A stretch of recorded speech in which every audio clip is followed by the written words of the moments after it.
Okay.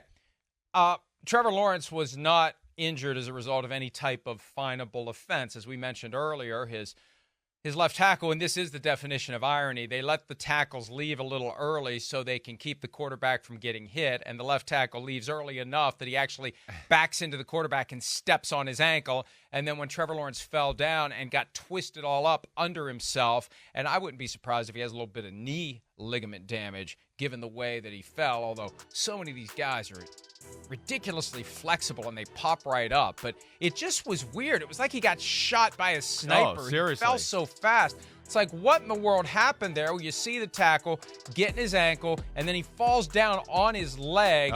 And double you whammy. can tell right away it was a problem. So Doug Peterson, coach of the Jaguars, announced yesterday that Lawrence has a high ankle sprain. He hasn't been ruled out for week 14, and we saw him have a knee injury earlier this year, and he didn't miss a beat.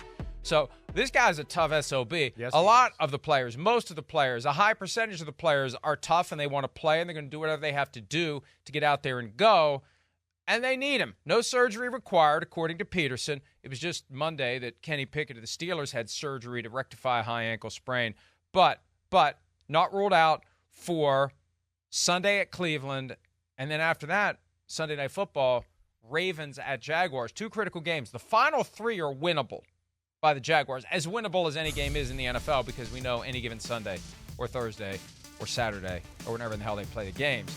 But these next 2 games are critical. They need Trevor Lawrence to get these 2 wins if they want to win the 1 seed, Chris. Yeah, exactly right. I mean, coming off that loss, first off, an underwhelming performance against the Bengals with a backup quarterback.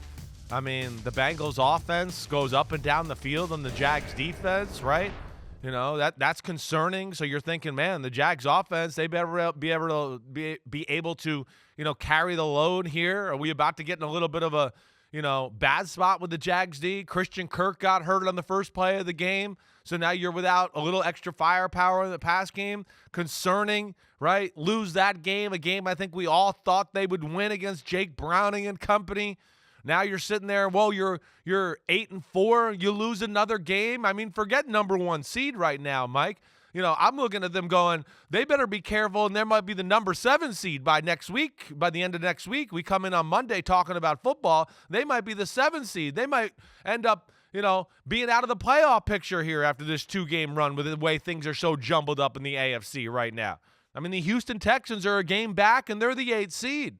I mean, so that's how close things are, and there's not a lot of wiggle room here to be dragging your feet or not playing good football or having your franchise quarterback be hurt. So that's where it is a little concerning. And, going to Cleveland, we know that defense, by the lake, the weather, it's not going to be easy there, and especially if you got to throw a backup quarterback into that equation. No, I mean, that's not a recipe for success. And, of course, we know Baltimore and what they got their eyes on. So, scary times for Jacksonville right now and Trevor Lawrence. And I hope he's okay and back sooner rather than later. Can we put that graphic back up? Because it is amazing when you consider the 3rd and the 11th team. Yeah. Are separated by 2 games. Right. And they play this weekend on Sunday. And it's going to be a close football game. Like, it's going to be a down-to-the-wire type of football game, right? Unbelievable when you think about how clustered they are. And you look at all those names on there, and you don't see the New England Patriots. Yeah, right. Which is maybe the most stunning development of all. This is a season that it's been as wide open as any.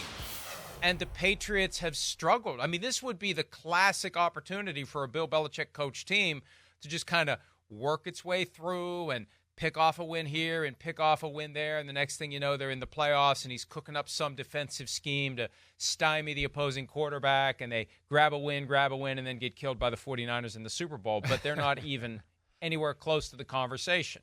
And we get to watch them tomorrow night. Look, it's week 14. We've only got 5 weeks left of the regular season. I appreciate the Thursday night games. I appreciate the Monday night games because I know that before too long, on Thursday nights and Monday nights, I won't have anything to do. Hi, it's Mike Florio. Thanks for watching PFT on YouTube. Hit subscribe for the latest news and analysis from Pro Football Talk.